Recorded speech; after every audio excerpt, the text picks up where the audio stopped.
The 2025 Formula One World Championship started in March and culminated in December.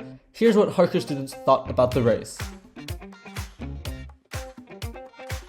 I started following F1 a few years ago, so it was kind of natural that I also followed this season as well.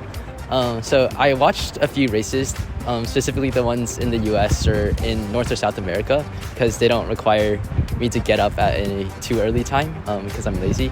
But yeah, I think all those races were pretty cool and fun, especially Brazil was pretty nice. I got interested in F1 around a year ago because I saw F1 edits on Instagram. And they were pretty fun, and then I thought the sport was kind of cool, so I started watching it, and I have F1 TV, so I can watch the races, and that's typically how I follow the sport. So I followed this year's F1 season over the F1 TV app. I watched the races, qualifying, and free practices when I had time. And what got me interested in Formula One was that my dad used to watch the races in the 80s, and so he would tell me stories about the winners. So I started watching F1 in the end of the 2023 season, mainly just because it started showing up on my feed and looked really interesting. And so I've been watching it through the 2025 season. I usually follow it.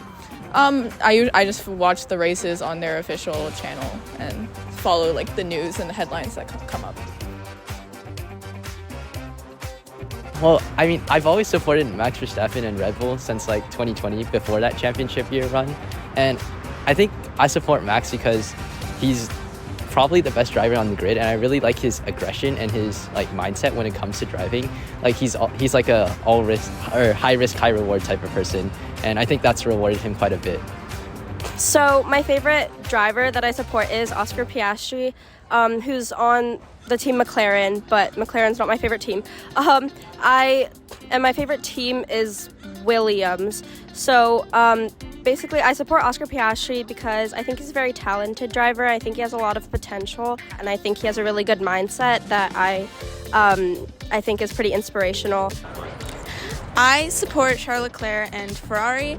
The reason is because it's a bit of an underdog team with huge legacy, but no recent successes. And it's definitely exciting to see and to hope for them to win, as opposed to teams that win constantly. I support Williams, and my favorite driver is Alex Albon, mainly just because they were my first exposure into F1. And so I've just been following them ever since, and I feel like the team is really genuine and fun. I was definitely a bit sad because I think it would have been better if Max's 100-point comeback ended with a championship, but obviously I think it was pretty cool to see Lando win his first championship as well. I think he held on well, especially under a lot of pressure, made some nice overtakes, crucial overtakes towards the end of the race. But I think, yeah, as a Max fan, a little bit disappointed with the result, but can't be too sad about it. But I'm also pretty happy for Lando, I guess. So I was definitely very stressed going into the weekend to see how the championship would end. Obviously, as someone who supports Oscar Piastri, I wasn't very hopeful because the chances of him winning the championship after that race were still pretty slim. A lot of basically the other two contenders for the championship, so Max Verstappen and Lando Norris, would have had to do really, really badly.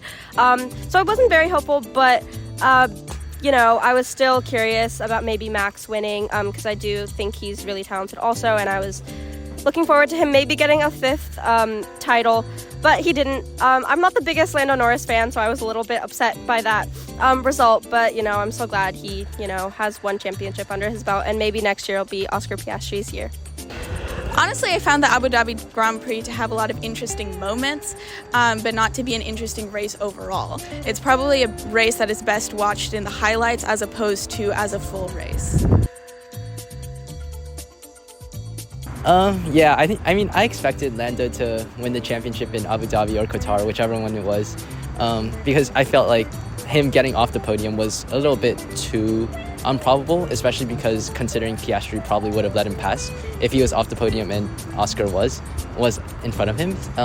So yeah, I think definitely getting another car in front of those two McLarens that's not Max Verstappen or Red Bull would prove especially difficult, and I think that was supported with the race results as well. So my expectations, I did expect Lando to win because he was coming in with a bigger points lead. And so I feel like the expectations did match my outcome for that particular race.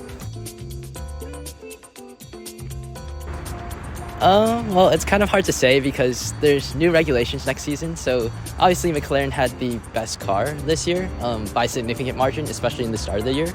But it's kind of hard to say who will come out on top. I mean, I expect like Mercedes, McLaren, Red Bull all to do well. But I think definitely I would say Max still has the advantage because I think, he's by far the best driver on the grid right now. And I think just based on pure driving skill alone, I think that would always keep him in a championship fight or a race win, no matter what. I'm hoping Oscar Piastri wins. To be honest, I'm pretty like new to the world of F1, so I don't know like very much about like the kind of the science and like the cars yet. I'm still learning, so I'm not fully sure about how that's gonna go, but I am hoping that Ferrari will have a better car next year, and I'm hoping that I'm hoping Oscar will do a little bit better. I'm hoping that McLaren team orders don't stay this terrible next season. So but I guess we'll see. I think, like most people, I think that Mercedes is going to be really good. They usually master the motors pretty quickly. Of course, I'm hoping that Ferrari will do well, but it's pretty 50-50 on almost everyone else because it's pretty early on. For the upcoming F1 season, I predict Mercedes is going to be very dominant, and I think Lewis is going to be still unhappy with Ferrari.